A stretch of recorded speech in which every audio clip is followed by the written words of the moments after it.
हमारे चैनल अनजान कहानी को सब्सक्राइब करें। एक गांव में रीना और उसकी बहन किरण अपने चाचा और चाची के साथ रहती थी। रीना और किरण के माता पिता की मौत एक रोड एक्सीडेंट में हो जाती है और तब से वो दोनों अपने चाचा के घर पर रहते हैं। रीना के चाचा चाची की एक बेटी थी जिसका नाम करिश्मा होता है। करिश्मा और उसकी माँ दोनों रीना और किरण से घर का सारा काम करवाते थे।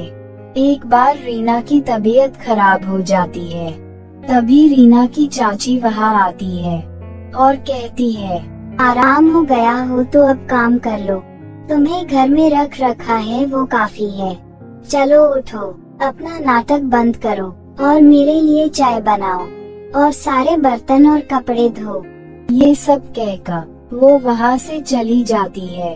रीना और किरण अपनी किस्मत पर रोने लगती है और सोचती है, काश उनके माता पिता जिंदा होते। ऐसे ही रोज रीना और किरण घर का काम करते रहते। एक दिन करिश्मा टीवी पर एक गुड़िया देखती है और अपनी माँ से कहती है कि उसे वही गुड़िया चाहिए। करिश्मा की माँ कहती है, मैं तुम्हारे लिए ये गुड़िया लेकर आऊंगी, तुम चिंता मत करो। और कुछ समय बाद रीना की चाची अपनी बेटी करिश्मा के लिए वो गुड़िया ले आती है। रीना गुड़िया को देखकर कहती है, ये तो बहुत अच्छी गुड़िया है, काश मेरे पास भी ऐसी गुड़िया होती। ये सुनकर रीना की चाची कहती है, ये गुड़िया बहुत महंगी है और तू इसे अपनी पूरी जिंदगी में नहीं खरीद पाएगी। ये सुनकर रीना उदास हो जाती है और वहाँ से चली जाती है। कुछ दिन बाद करिश्मा गुड़िया के साथ खेल रही होती है और तभी उसके हाथों से वो गुड़िया गिर जाती है और टूट जाती है।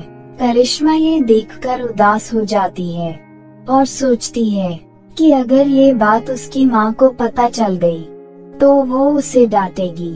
तभी करिश्मा सोचती है कि ये गुड़िया मैं रीना के रूम में रख देती हूँ और उसके ऊपर इसे तोड़ने का इल्जाम लगा दूंगी। फिर करिश्मा ऐसा ही करती है, टूटी हुई गुड़िया को रीना के रूम में रख देती है और अपनी माँ को बताती है कि रीना ने उसकी गुड़िया उससे चुरा ली और तोड़ दी। और वो दोनों रीना के रूम में जाते हैं और करिश्मा की माँ रीना को थप्पड़ मारती है। रीना रोते हुए घर से बाहर चली जाती है और जंगल के पास के एक तालाब के किनारे जाकर बैठ जाती है और रोने लगती है। तभी वो देखती है कि वहाँ एक गुड़िया पानी के ऊपर तैरते हुए उसके पास आ जाती है और रीना के पास आकर कहती है, मैं एक जादुई गुड़िया हूँ, मुझे तुम्हारे बारे में सब पता है। तुम्हारी चाची ने तुम्हारे साथ बहुत बुरा व्यवहार किया, अब तुम चिंता मत करो, मैं तुम्हारे साथ रहूंगी और तुम्हारी हर समस्या को अपने जादू से खत्म कर दूंगी। ये सुनकर रीना खुश हो जाती है और उस गुड़िया को लेकर एक खाली जगह आ जाती है और उस गुड़िया से कहती है, काश मेरे पास खुद का घर होता, अब मैं अपनी चाची के घर नहीं जाना चाहती, वो लोग बहुत बुरे हैं। तभी वो गुड़िया रीना से कहती है, मैं तुम्हें अभी एक घर दे देती हूँ जिसमें तुम और तुम्हारी बहन आराम से रह सकते हैं। कुछ ही देर में वहाँ एक बड़ा सा घर आ जाता है। ये देखकर रीना बहुत खुश हो जाती है और अपनी चाची के घर जाती है और वहाँ से अपनी बहन किरण को बुलाकर अपने घर ले जाती है और सब बता देती है।